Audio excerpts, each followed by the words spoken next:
Time to grab our seats. I just want to make one little admin request. We've got 40 or so beautiful souls here.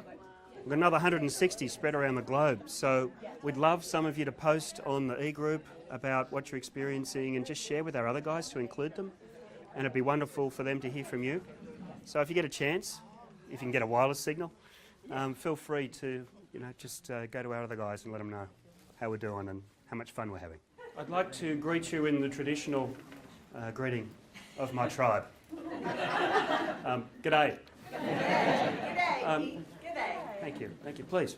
G'day. Thank you. Oh, nice touch, Deanna. Thank you. That's beautiful.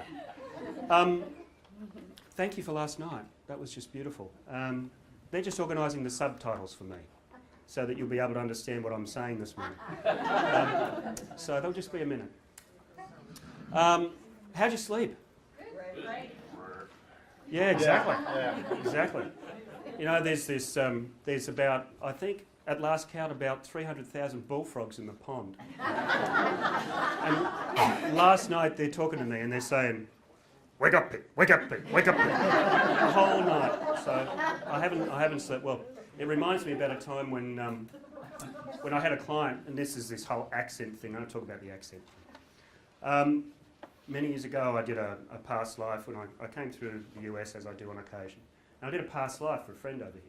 Anyway, there was this whole language barrier and all that sort of stuff. And this is why we do the long and slow and deep inductions. And I did a rapid induction. He thought I said a ribbit induction. So he wanted to go to a past life as a hermit, and he went to a past life as a Kermit. So anyway, I haven't done that since.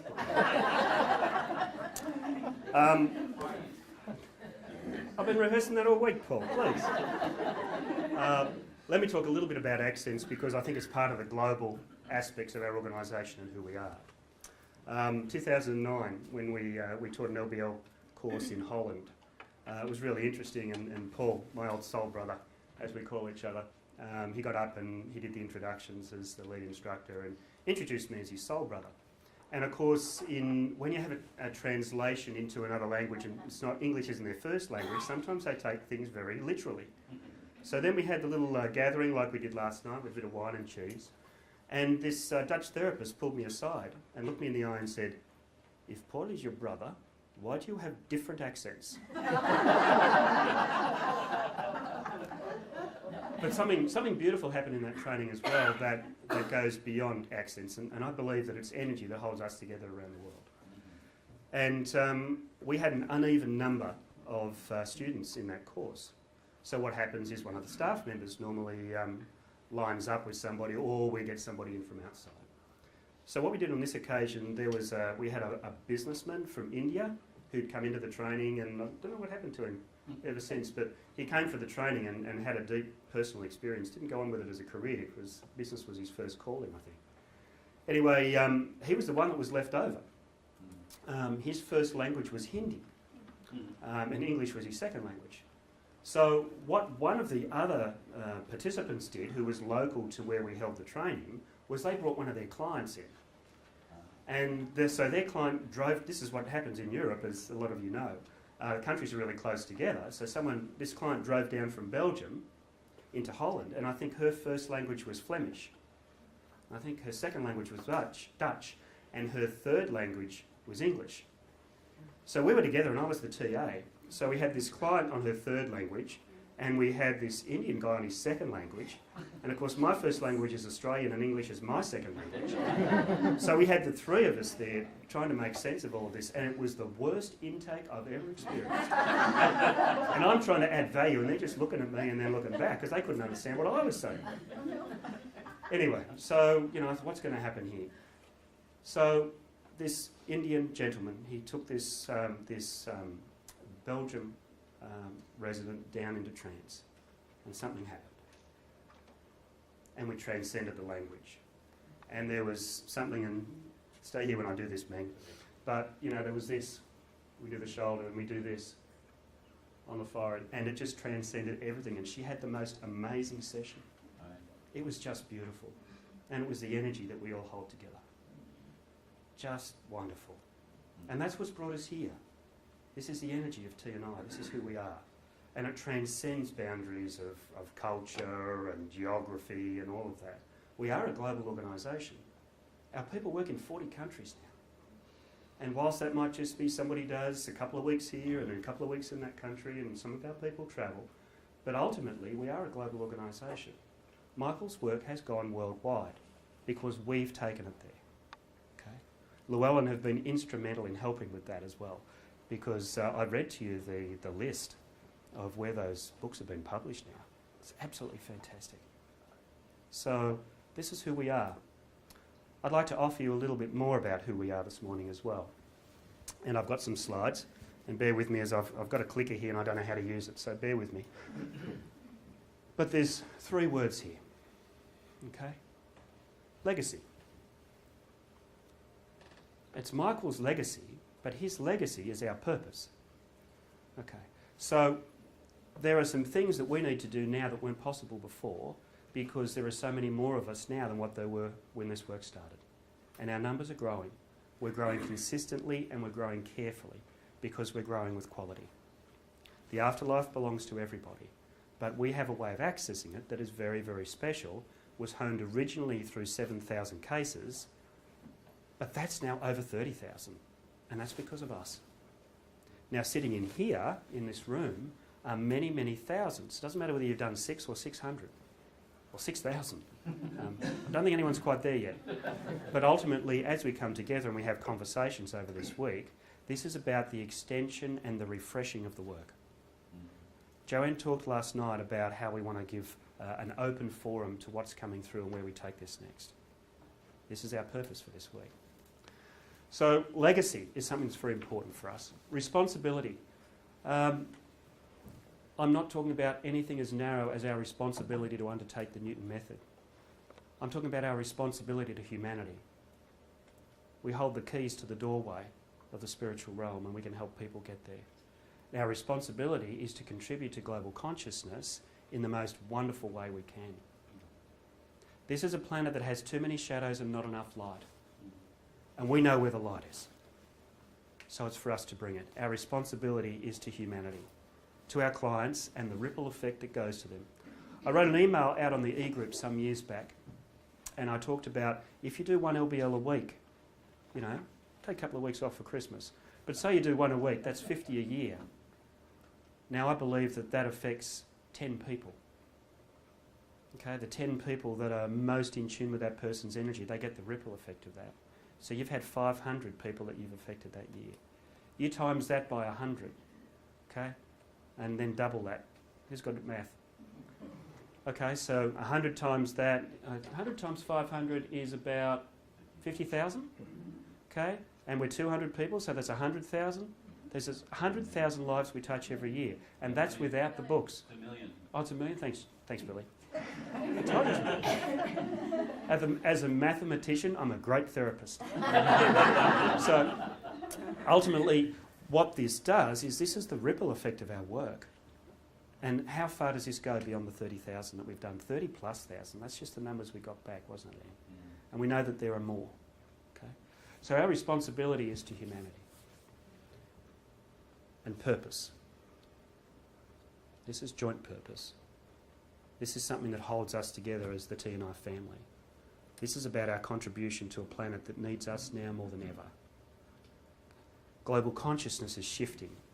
It's like the sands are moving, and that's the time for us to swoop and to offer something into the consciousness of humanity that they've been waiting so long for.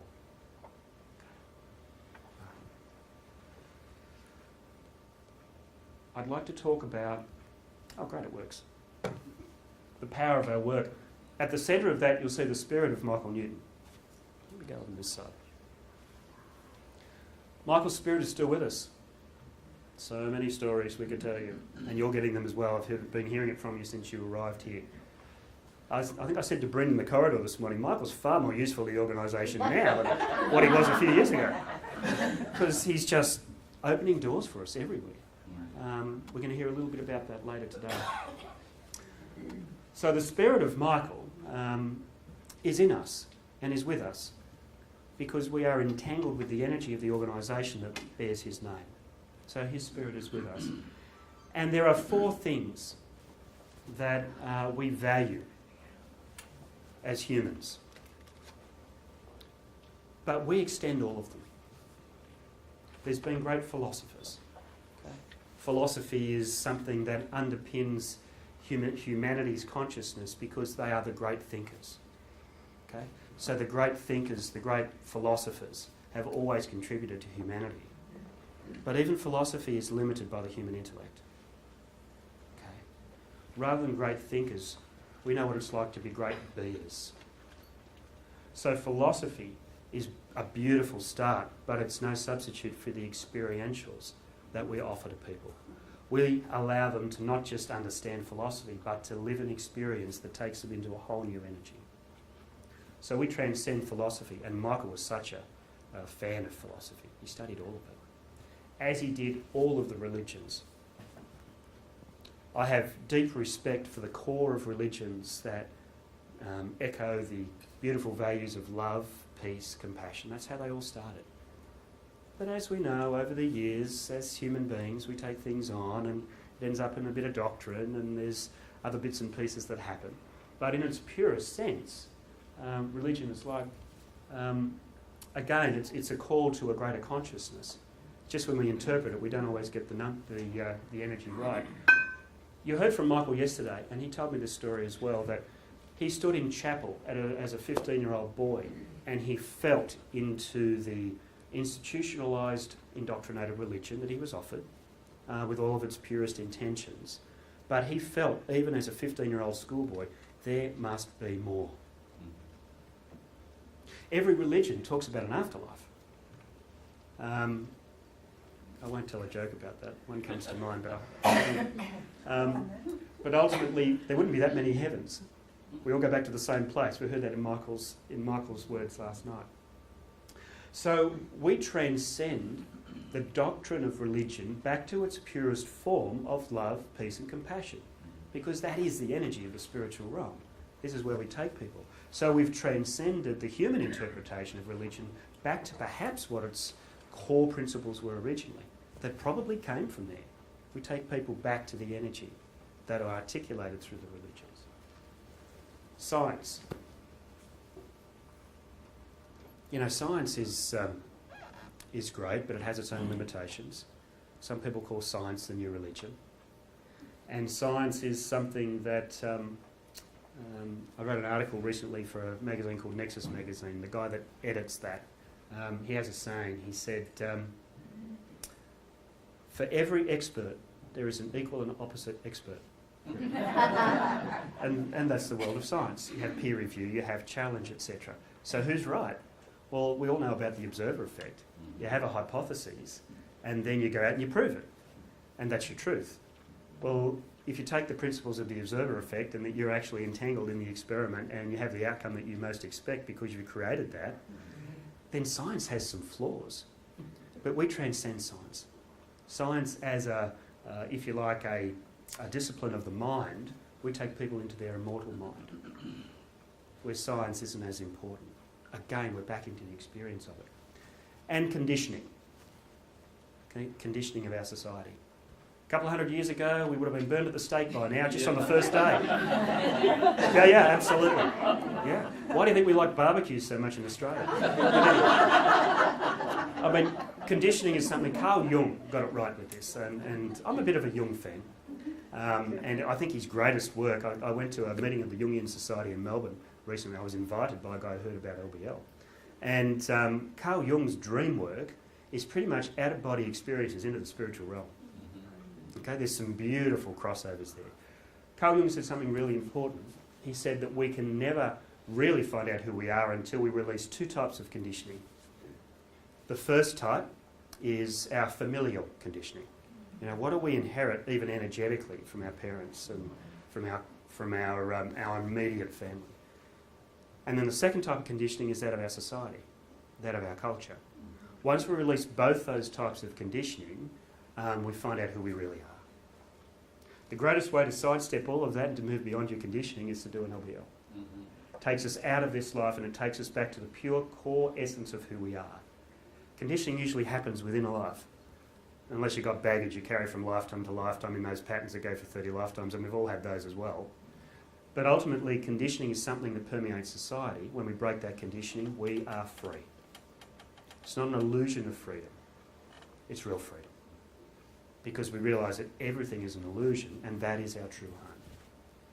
Michael said to me once something very, very beautiful, and I've never forgotten it. He said to me that what he didn't like about religion was that he felt that the spiritual realm was something that we had to earn, and not something that we already have as our true home. And that's what we show people. And that sets them free from so many things. So these 4 things were the things that he targeted, the things that he transcended, the things that he offered us as we move further into that. If we look at the pieces that are around this spirit of Michael Newton, and we need to take his energy with us as we expand TNI and as we seek new horizons. But his spirit comes with us, okay? Because he gave us the start and we can honour that. Spiritual leadership. How are we going to change the world? Will the politicians do it for us? No. So politicians and governments probably won't do it. Will it be business? Probably not business either, because they're sort of locked in the lower chakras with the profitability models and all of that they do. There's a lot of philanthropy that's starting to come through, but spiritual leadership that is not impacted by some of these other things is very, very powerful.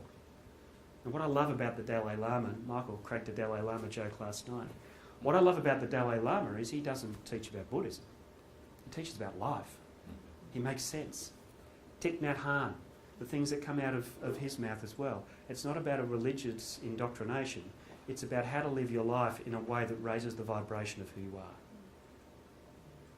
We are spiritual leaders.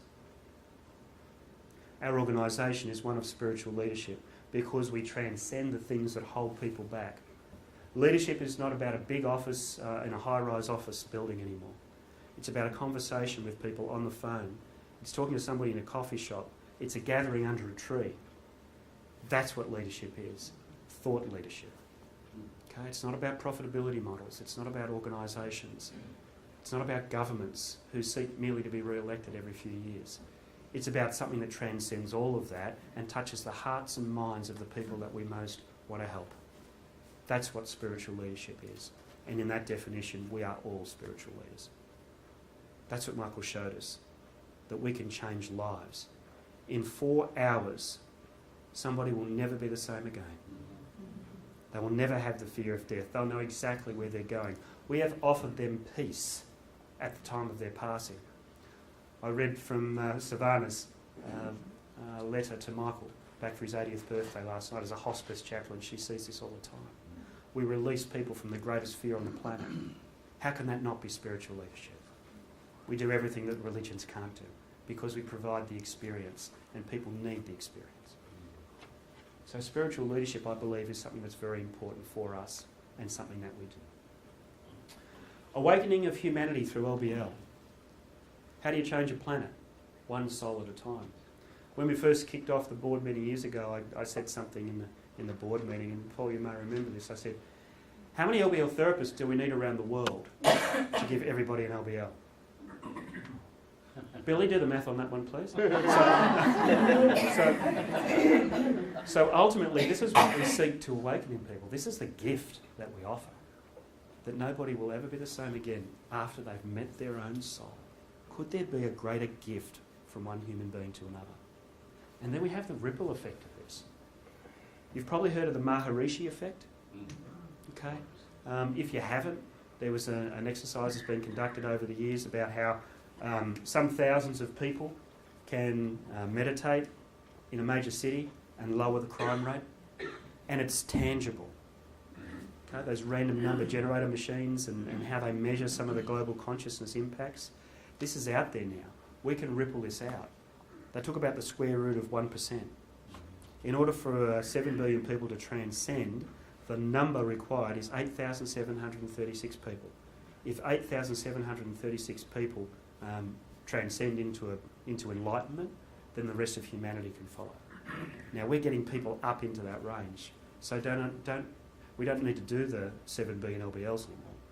We just have to get the people who are ready to transcend. We need to find them and we need to set them free into the spiritual energy that is their natural state of being. That's what we need to do. So we awaken these people. As you do this in your clinic, this is through an awakening of humanity through the experience of LBL.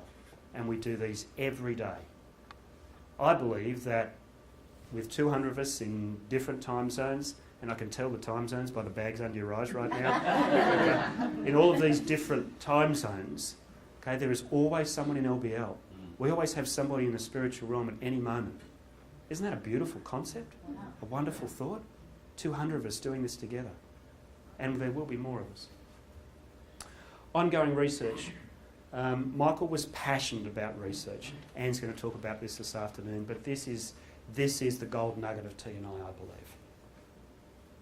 I was saying at breakfast this morning, I think with Helen. When Michael started his work, there was 7,000 cases, and he was very much the researcher. And he'd dig deep. And he wouldn't let them out of his sight until he got all the answers that he needed. He was dogmatic.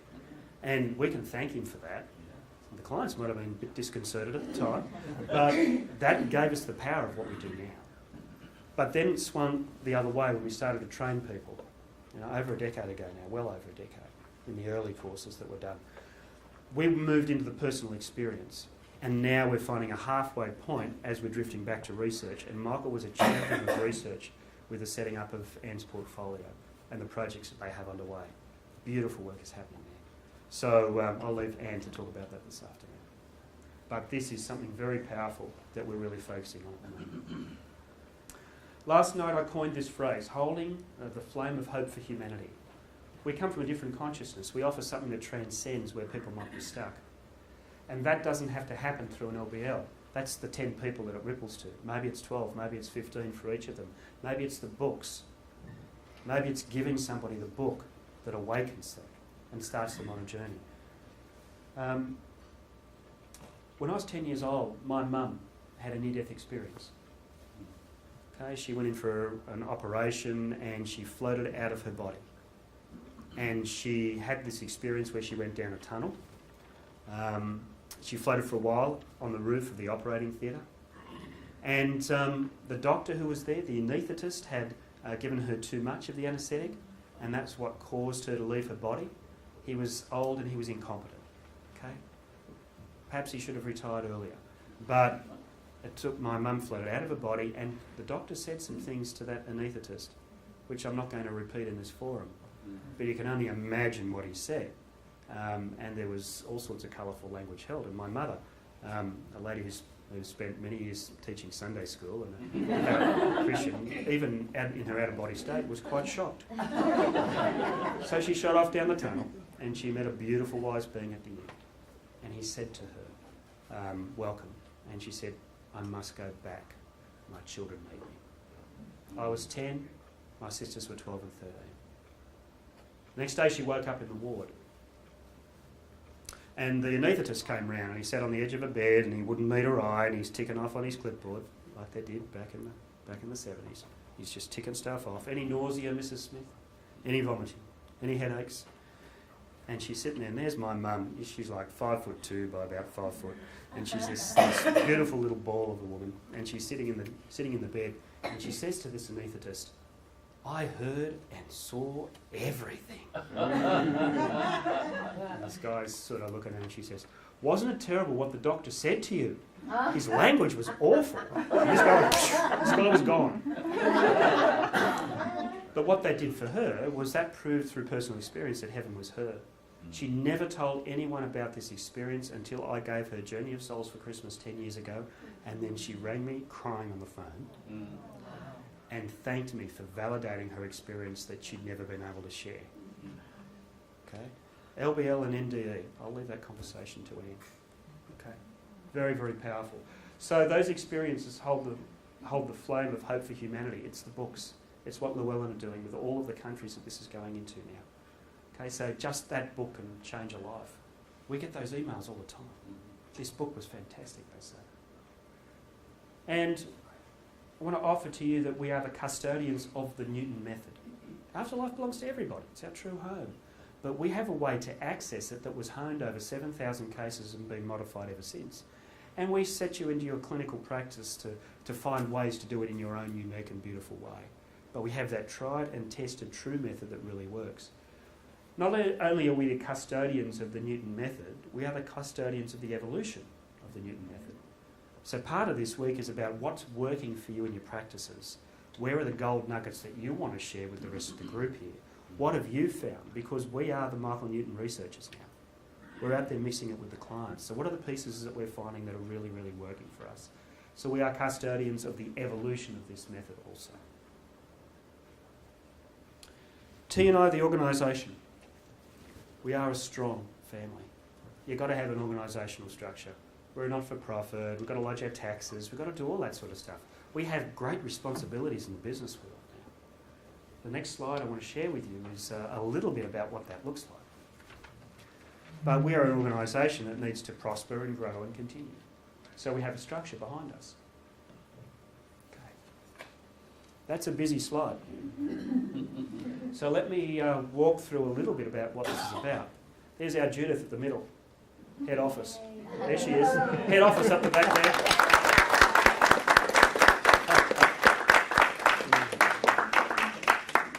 Yeah, recently I got Judith to start to put in a management report about the things that she does so we could all understand and work out where we could help her further, etc. We make sure we read it before the meeting because it's so long and it's so full that it's the only we keep our meeting going for another half an hour. But she does such an amazing job and she is absolutely heaven sent. Okay. 8 years you've been with us now, Judith, haven't you? Next year's 8 years. Okay. You realise 8's an infinity and that you're here forever?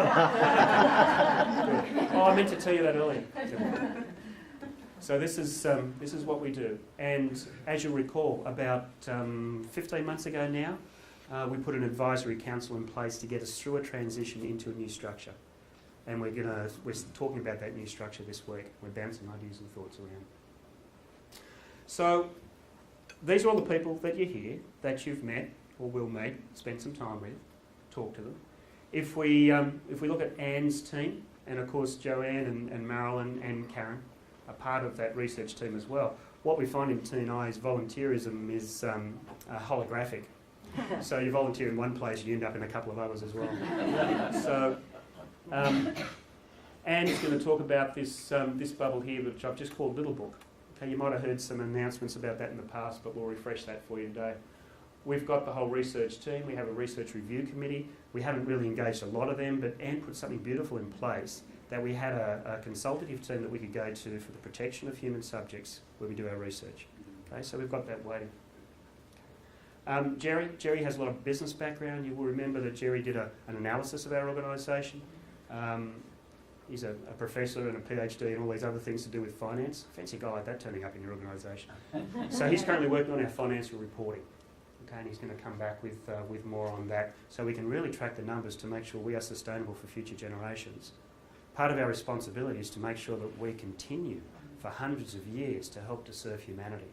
So we need a structure like this to do so.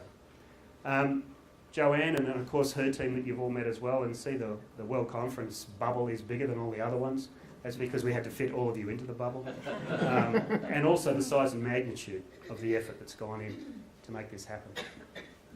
Marilyn's going to talk about the ethics panel as well. We've been doing some beautiful work with the ethics panel. So we're going to share some of that. It's time to talk more about some of those sort of things. And then there's Paul, who's been, one of the pillars of TNI since, when we even started. The president that got us through the difficult days. Okay, when we were transforming, we were reincarnated from the Society for Spiritual Regression. And we've got a TA pool, we've got continued professional education, otherwise known as the Jimmy Bubble. We've got an instructor pool. We've been doing instructor trainings over the last couple of years, haven't done one for a couple of years. There's an education committee that manage all of the Alliance training applications, all of that as well. So you can see the magnitude of all of the things that we're doing. These yellow bubbles up the top are pretty self-sufficient, but I put my hand up and say if you need any help from time to time and to talk to me. Rita's here, who runs our mentoring team. Hand up, Rita. Here she is, almost over a jet lag. We need more mentors, don't we? Yeah. We would love to see some more mentors. It's great. You get to travel the path of certification with one of our people. It's a real chance to put something back in. Would love you to talk to Rita if you want to be a mentor. We're going to talk a little bit about that later in the week. Yeah. Yep. Okay. Facebook. Facebook is live. Billy doesn't sleep, I don't think. I think he sleeps with his face pressed against the screen on Facebook. But ultimately, we always need more Facebook administrators. We've got other people that contribute as well. It's more than just Billy. And we've got Asia who takes a strategic view across a couple of our pages. But ultimately, we would love to see more Facebook administrators. Even younger people, Travis. You guys know this stuff better than we do. So, Facebook is really important. Stories of the Afterlife, our research journal. Angie originally designed this. Jerry kicked it off for a while. He's still doing some editing. At the moment, that's mine to help. And Judith has built a whole new way in which we deliver that to the public. So that's our quarterly journal. We might make some changes to that. Judith's been designing it beautifully more recently. But we want stories. This ripples out to all of our subscribers. This is part of the ripple effect of our organisation. And we recently shortened the way in which you could write the stories. We were originally looking for some long ones. Now we're finding a blend. But we would love more of your stories. And I have another request as well. I'm looking for somebody to work with me to take over the coordination and to work with Judith on that. And I'll still oversee it for a while, but I'm looking for somebody to take over the editing responsibilities. Okay, so there's your invitation, and I'll have you form a queue on my left after I'm done here. Okay. And our certification team. They are the guardians of courage and integrity and the value of what we do. That's quality. This is where we are different from other organisations because we have hoops that people go through to sit in a room such as this. That's why we deliberately are the gold standard for TNI. Really, really important. Celia's team do a great job. And we need more reviewers too, Deanna, don't we? Yes. So Deanna's here, talk to her about what it takes to be a reviewer, etc. You may not have had a chance to read it yet in this journal that only went out a few days ago, but it was really important for us to profile one of our reviewers, and we chose Nancy Hajek, who's been with us since the start, and she's been a reviewer all that time, in the background, quietly reviewing person after person after person. She was my reviewer when I went through certification. I'm not sure she's forgiven me yet, but that's how long she's been doing this stuff. She's been doing it since the start. So that's what we look like. There's about 60 people involved in this, and a lot of the people in the room are part of that. As well as that, we've got the responsibilities of our technology and our website. Mark helps us with that. We also have an outsourced portion of that as well. We have an accounting firm that lodges our taxes for us every year.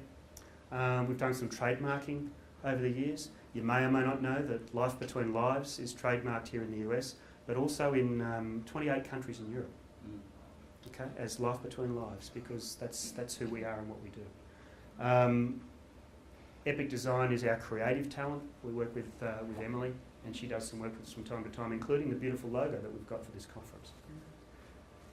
So it looks really busy, and this is a big responsibility for all of us. And one of the things I want to do right now is thank this whole advisory council that have worked so hard this year to get us where we are, and all the board members over the years. Bryn spent a lot of time with this as well. Ultimately, the power and the passion that's brought us to what this picture looks right now is because of the selfless dedication of many, many people. I want to recognise that. Okay? This is a robust and beautiful organisation. This is a family. Okay? And it's time for us to build our family and take it to the whole next level. This is so timely. It's like Michael timed his crossing over into spirit to bring us together in a way that we could have conversations this week that allow us to transform and extend TNI's value to humanity's consciousness. That's our task for this week. And we've got all sorts of little opportunities for you to do that. Okay. So, as an invitation, what can you do? What's your personal experience of the legacy that we hold as TNI? Your responsibility to humanity's consciousness. Everybody can make a difference. But you don't have to do it by yourselves. There's 200 of us. We've got 2 more trainings later this year. The family's growing. We've got Italy and we've got San Damiano again. So it's growing. We want to grow our own Our instructor pool is getting bigger. Our review team, we want to extend that. We want to have more mentors. So many opportunities for you to contribute and put back into TNI wherever you would like to. It's an open invitation. And your purpose. I think it was in Reefa's letter to Michael that I read out last night that perhaps there was a meeting of all of us before we came here and we signed up for something to help humanity. And, you know, different people have come up with snippets of that, particularly in trainings over the years. I believe that happened. That's where I know you guys from. So, ultimately, this is purpose that ripples out beyond ourselves. You know, there's a big difference between the energy of what is my purpose and what is our purpose. I believe we have something of great significance to offer humanity in its evolution of consciousness. That's who we are, and this is what we do. Thank you.